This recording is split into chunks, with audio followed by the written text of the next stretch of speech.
Well, welcome back to our chats with some of our guides. We've been doing a bunch of these. They're on our Facebook page, Instagram, Twitter, our new YouTube channel as well, which is pretty awesome. So check us out there. We're joined tonight by my good friend Tom Coynes. So say hello, my friend. How's it going, guys? What are Hope you you're drinking? enjoying your lockdown the same way I am. Yes, not sober. What are you drinking there? I'm on the Guinness. The Guinness. Well, that makes sense. I Oh, wouldn't know. I'm on the red wine. I think this one is from Italy. It looks Italy. Yeah, it's 13%. That's all I give a shit about. That's all you need, eh? Yeah, I've never been much of a big wine drinker, but I get real fucked up on wine. So I ended up drinking it the other day. Somebody the downstairs neighbor just gave us a bottle of red wine. We've been getting like alcohol through the post and stuff. And like awesome. we just got tanned off it because none of us here drink wine. Yeah, I don't know. I call it wine drunk, and it's just fantastic. You mentioned just before we went online the discrepancy in facial hair. Yeah. My boyish looks have been replaced. It's a very bushy beard you've got, man, and I am not a big fan of this. Yeah, it's gone, man.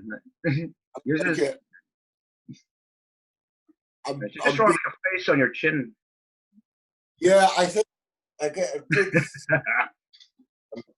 which I really, really love. But first of all, cheers to you, my friends. It is good to catch up. Yourself, man. Clink. It's lovely catching up.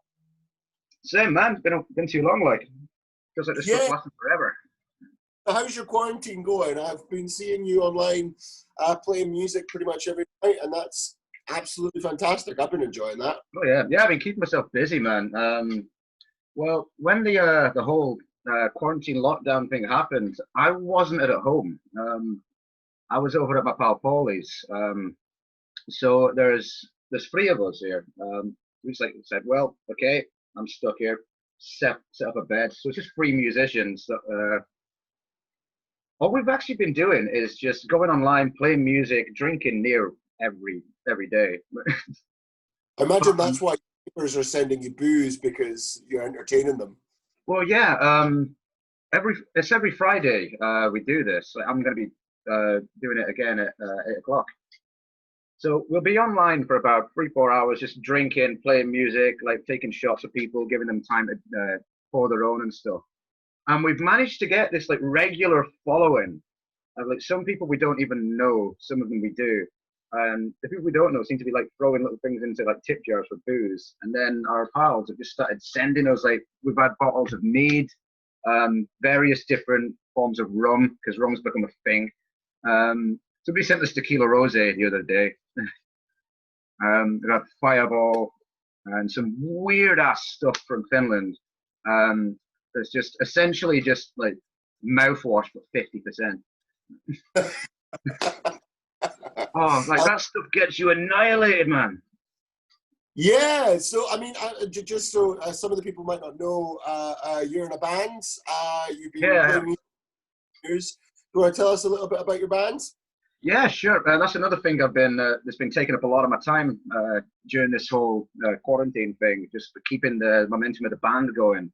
It's a Celtic punk band called the Gallowgate Murders. Okay. And quite recently we ended up getting a big tour on the go, playing with some of the greats from the genre. So we had a big sort of push with that. So we're all like, yeah, let's keep this momentum going. It's amazing. We're out the first single that's already on like 36,000 views on Spotify or something. And then immediately, like, no, we can't work on anything for the foreseeable future. So we've been going like, music? What's that? Are you writing music? Yeah, like me and Shelby, the last in the band, the other singer, we've been writing back and forth, collaborating some stuff.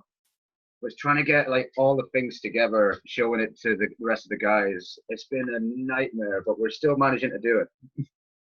Like the other day, literally yesterday, actually, just to add some content to the band's feed, I ended up just like going down a river and climbing a tree and just playing an acoustic version of one of the songs. I nearly fell out a couple of times.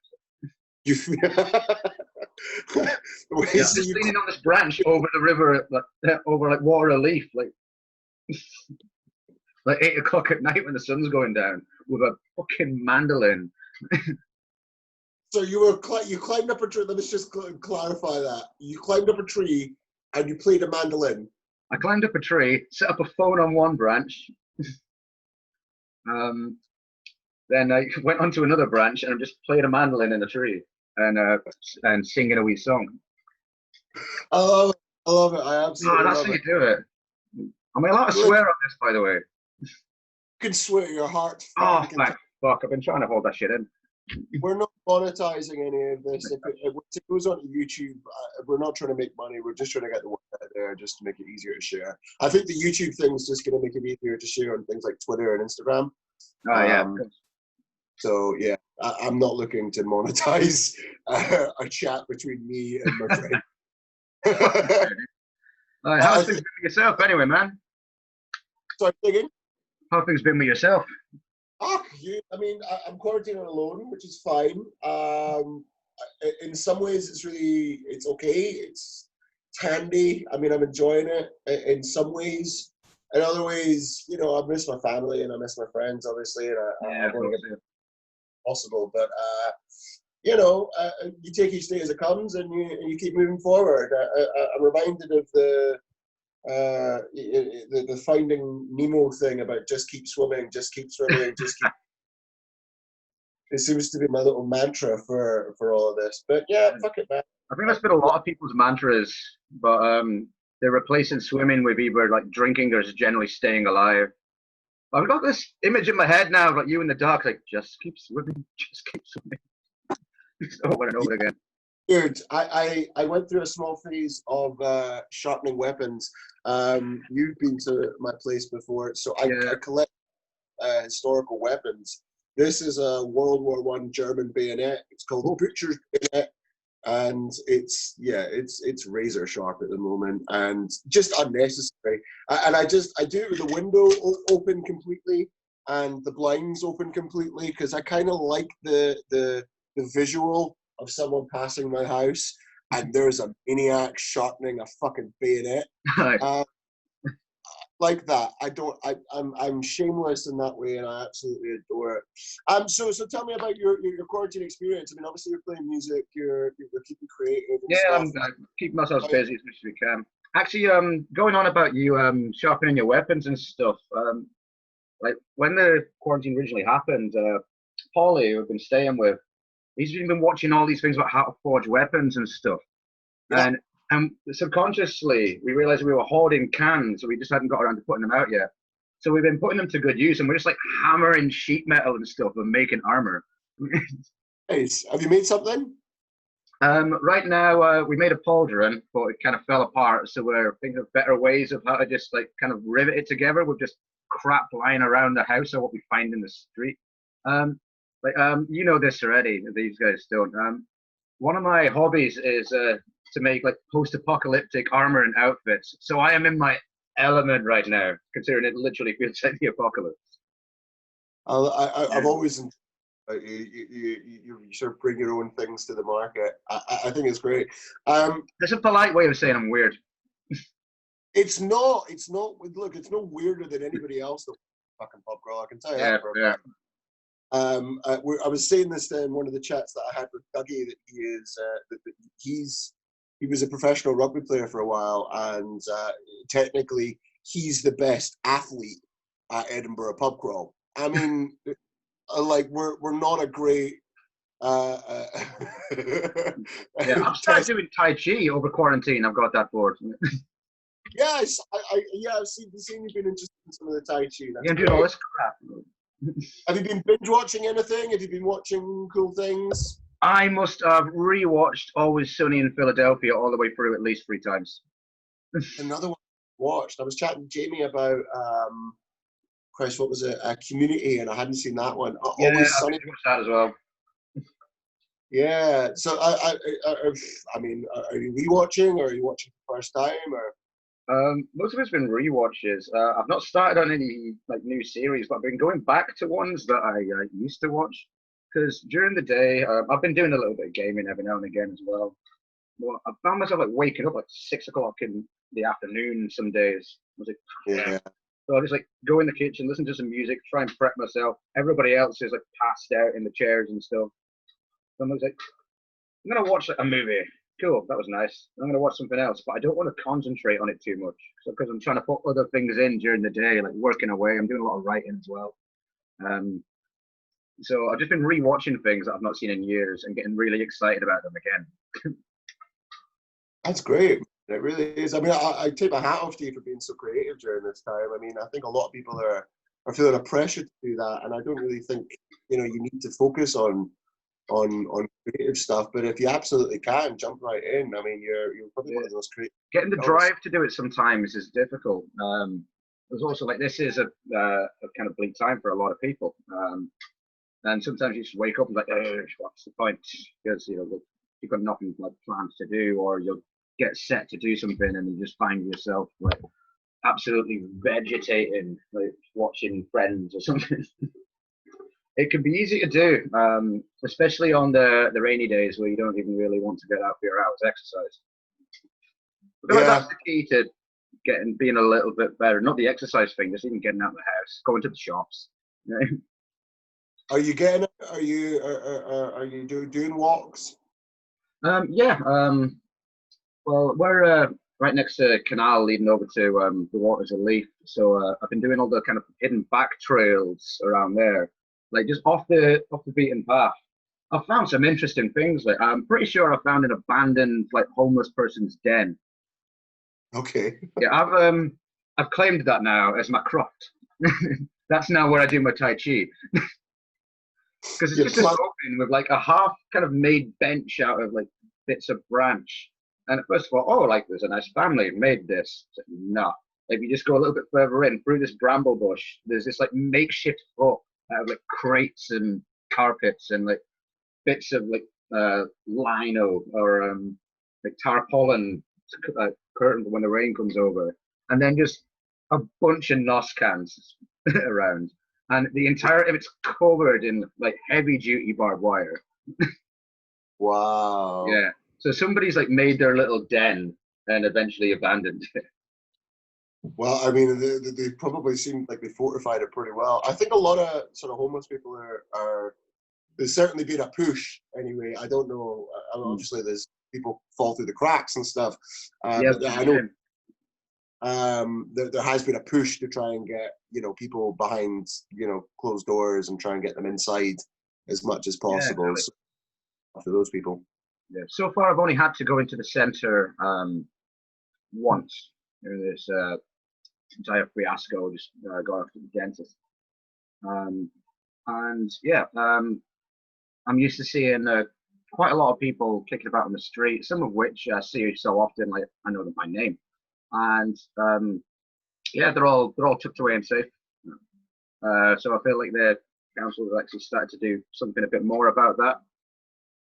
Yeah, I think it's maybe a priority that was not something that there was, it could sit on the back burner for them before, and I think now there's been a drive more about it, which is obviously a very, very good thing. So yeah, pretty much, it's been an eye opener for a lot of people.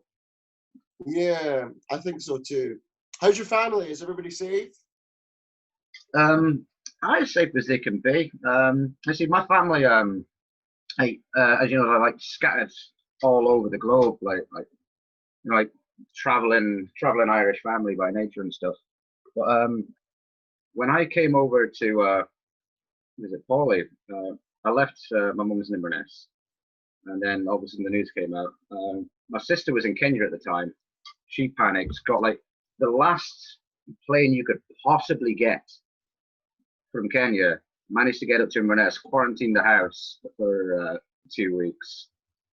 And then it turns out like she still has to work from home.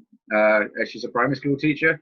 So she set up what would have been my bedroom as this giant like teacher's lounge, like classroom kind of thing. So if I actually stayed up there and didn't go and visit when I did, I would be screwed. I'd be like making a bed in the shed. Yeah, it's great. I mean, I take my hat off to all the teachers at the moment who are working through Zoom and stuff. Still doing it, man. Yeah, the technology side of things, working out this whole thing to have chats with all the guys has been a bit of a pain in the ass. I've not been very It's been good a at it. pain, but it's also beneficial that we can do it, you know? Well, I Keep optimistic. support him, but it's been great that teachers are able to still teach lessons from home. I think I can't imagine I would be able. I speak personally here that I would be a student from my living room or my bedroom as a teenage boy. I think that would probably be a bit of a disaster for me. I think I'd. No, no, it'd be absolutely great if you're just a teenage boy trying to do like, I don't know, like a geography lesson. Like this is like, and the comfort of your like home is like, obviously granite for some reason that just turns me on for no reason. Like, Yeah.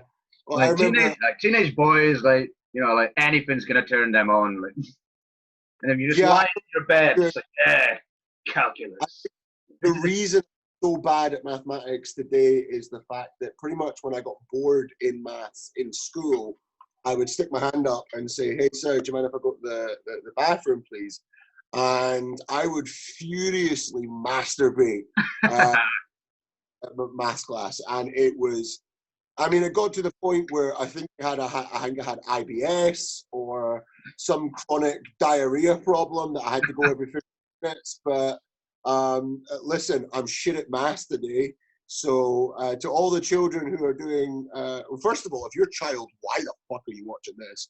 Yeah. Second, though, if you are struggling in school, don't masturbate, kids. It's only going to lead you to be really shit at maths and drinking wine with your friend during the middle of the day. So, a tidy job, to be fair. as I said it out loud, I was sitting there going, "Damn, that Yeah, right. awesome." Well, I was in detention so fucking much as a kid, and I like to think I was reasonably well behaved. I was in detention all the time because every 5 minutes in a class, it was like, problem, would you like to come and do this problem on the board? It's like, no. It's like, well, everybody has to. With all due respect, sir, fuck off. Yeah. I look at the girls who I was attracted to at 15. Dangerous territory. And I'm not attracted to them anymore. It's quite sad to see how people peak in high school. It's right.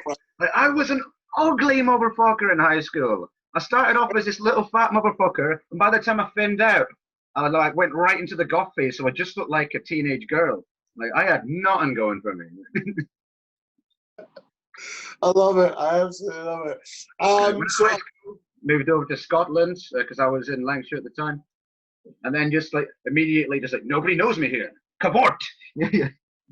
Yeah, that new beginning thing is quite amazing. I remember I think it was between fourth year and fifth year, I had lost my virginity, and it was. Yeah, I think it was 15. Yeah, it was quite amazing. I came back that summer and suddenly nobody bullied me anymore. And it was great because I must have been walking around the school with a different kind of confidence, and something was coming about. And I just remembered I didn't stand for people shit anymore, and I was a different kind of guy. I was like, am I going to take shit from you? Dude, I've had sex and I know you haven't. Probably one of my proudest moments. I think I peaked in high school. I think I peaked in like probably my third college attempt. That's probably when I peaked. Yeah, fair enough. Fair enough. Like, the second one was pretty good. Like when I was like 17 to 18, because again I'd moved somewhere new. I had this attitude about me where I just didn't fucking care about things anymore, and like immediately made friends with like the first two punks that I saw. They introduced me to the alternative scene of Inverness, which at the time I thought was big as it follows. But Jesus Christ, the amount of fucking house parties and shit like that, I was rolling in the gash. Were you at that house party that had Papa Roach at it? No, I actually wasn't. I missed that one by going to another one of my pals' houses, and I'm not going to sugarcoat it. I went to an orgy, but I missed Papa Roach.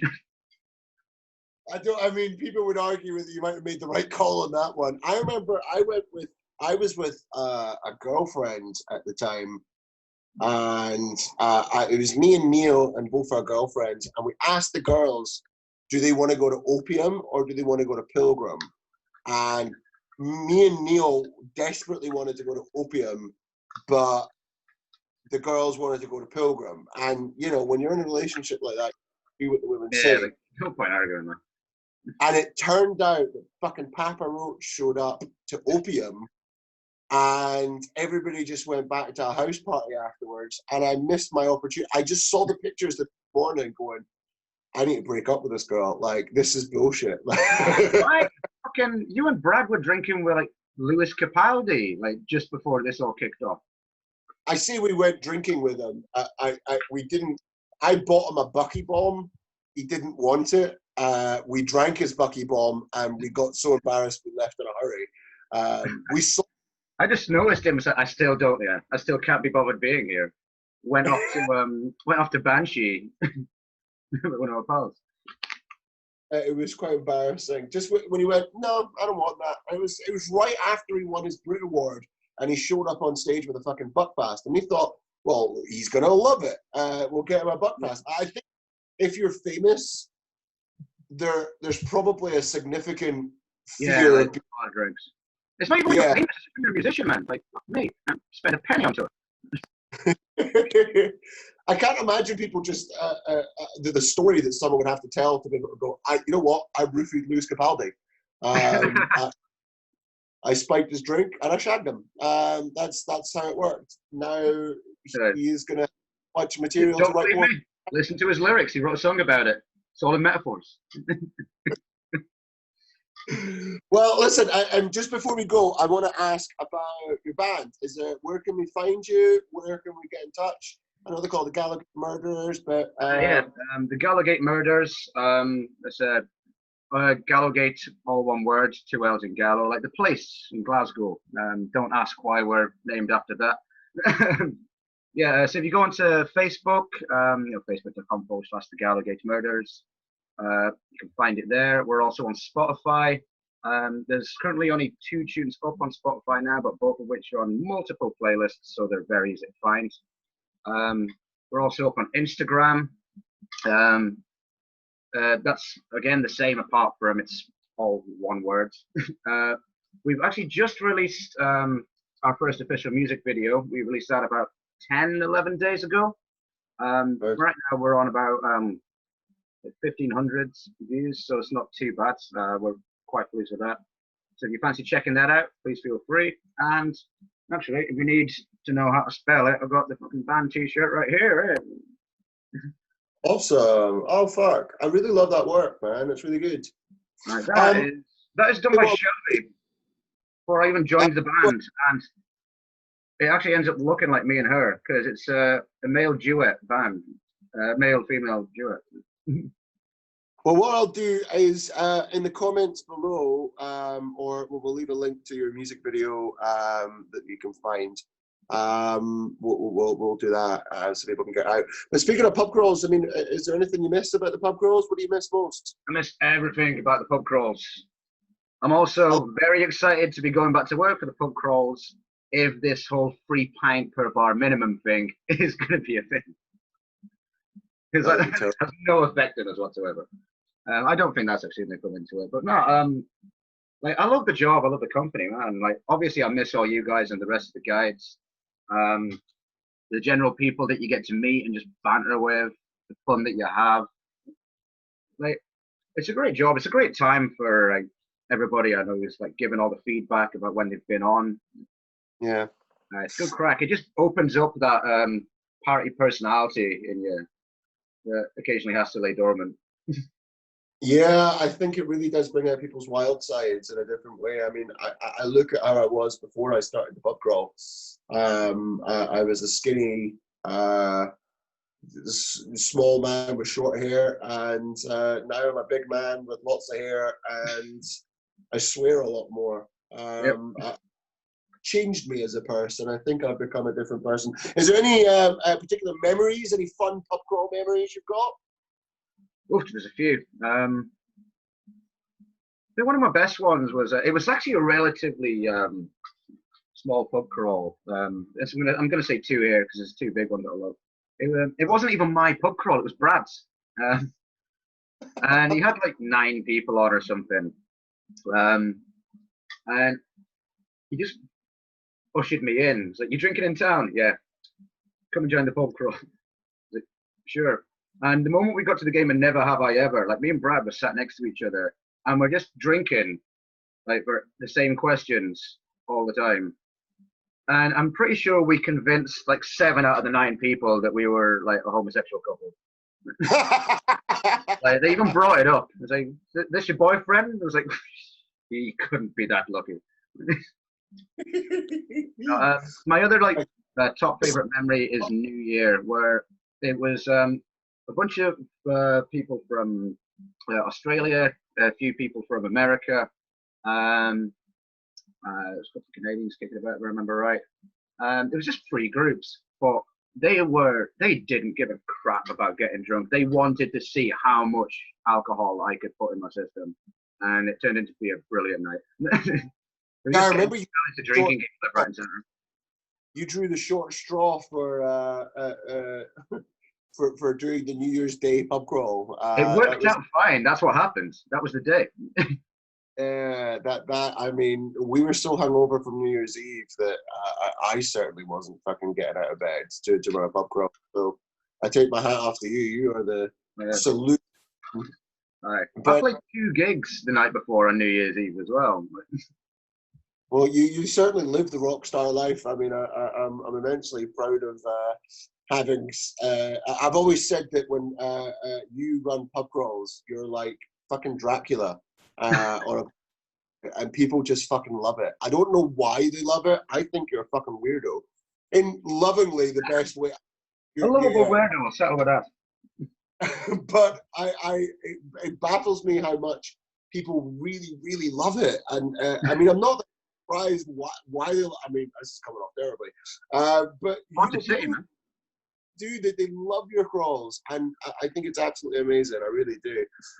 But before we go, I just want to say thanks for joining us. To people who are watching, you can still get vouchers available on our website, which is www.edinburghpubcrawl.com. You can see the logo on Tom's t-shirt right there.